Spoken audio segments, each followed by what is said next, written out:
Normando Rodrigues, camarada, boa noite, obrigado por ter aceitado o nosso convite também para estar aqui com a gente. Sua presença é sempre muito celebrada entre nós, para tratar de assuntos espinhosos. Começar pelo repouso semanal remunerado logo assim, né, para poder fazer um abre-alas leve logo. Boa noite a todos, obrigado, Vitor, pela lembrança mais uma vez, é um prazer estar aqui com vocês, Bárbara, Cibele, Serginho, e vamos à luta, né? O repouso. É um drama que marcou esse mês, né? Eu já estou na quarta coluna, o Vitor já está super entediado enquanto editor do Boletim Nascente do sindicato, porque eu estou sendo repetitivo com o tema, mas é porque são muitos aspectos e a gente está revisitando. Né?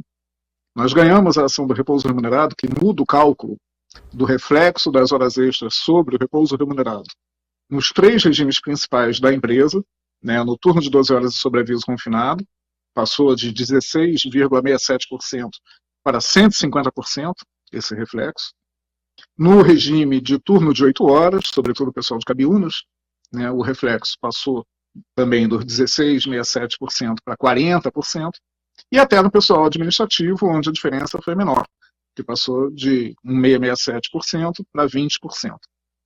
Enfim, essa ação foi ganha com demonstração do significado da Lei do Repouso Remunerado, que é uma lei de 1949, e de interpretação da própria Lei do Regime de Trabalho do Petroleiro, a 5.811 de 72.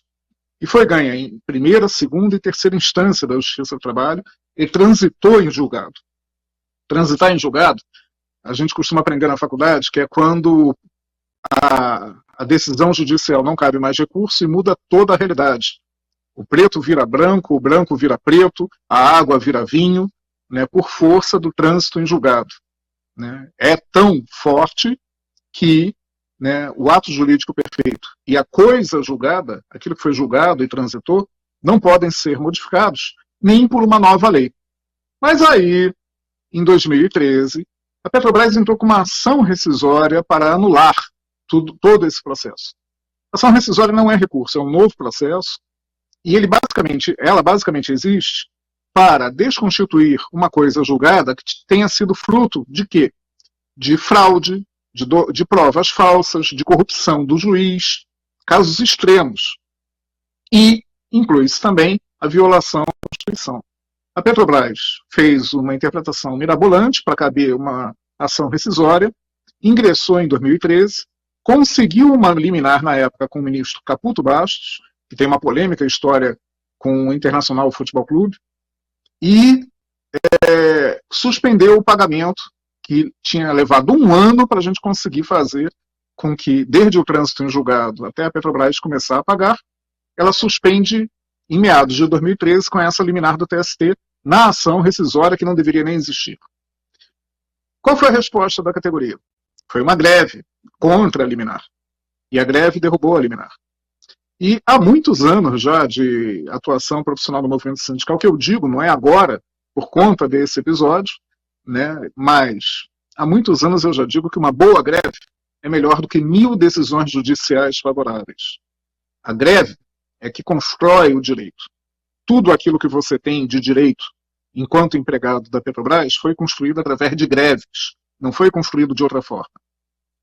Pois bem, a Petrobras voltou atrás, mas o ovo da serpente ficou ali, aquela rescisória ficou parada no Tribunal Superior do Trabalho.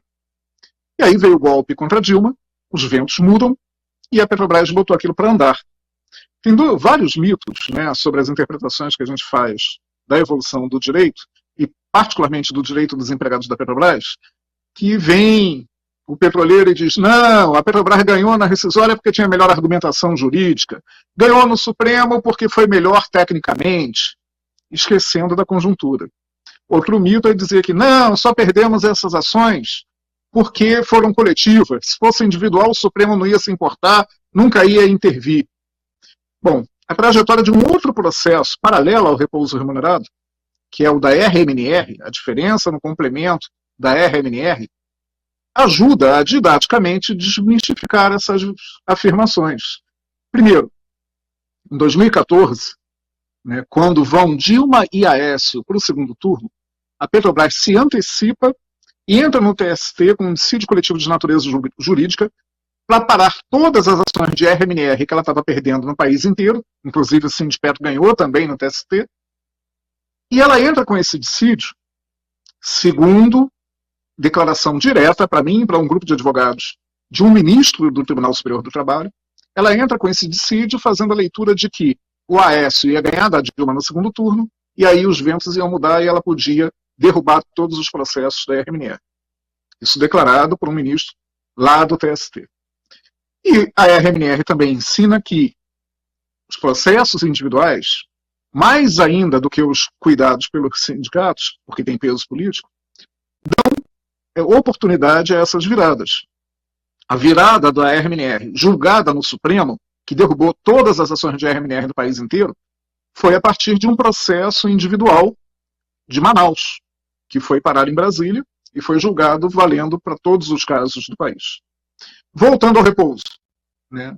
Aí, em 2016, a rescisória já encontrou condições políticas de andar, andou, foi julgada, recorremos o máximo que pudemos. Nós chegamos, né, o nosso escritório, não fui só eu sozinho, nós chegamos a escrever no Nascente que o recurso nosso para o STF não seria aceito por questões de constitucionalidade, porque se tratava de interpretação de duas leis federais e não da Constituição, não tinha nenhum dispositivo constitucional ferido, contrariamente à decisão. E que ia acontecer o seguinte, foi inconstitucional bastante para o TST dar a rescisória que a Petrobras queria, mas não é inconstitucional bastante para o caso ser levado ao Supremo. Isso está escrito num boletim nascente, e foi isso que aconteceu ao fim e ao cabo.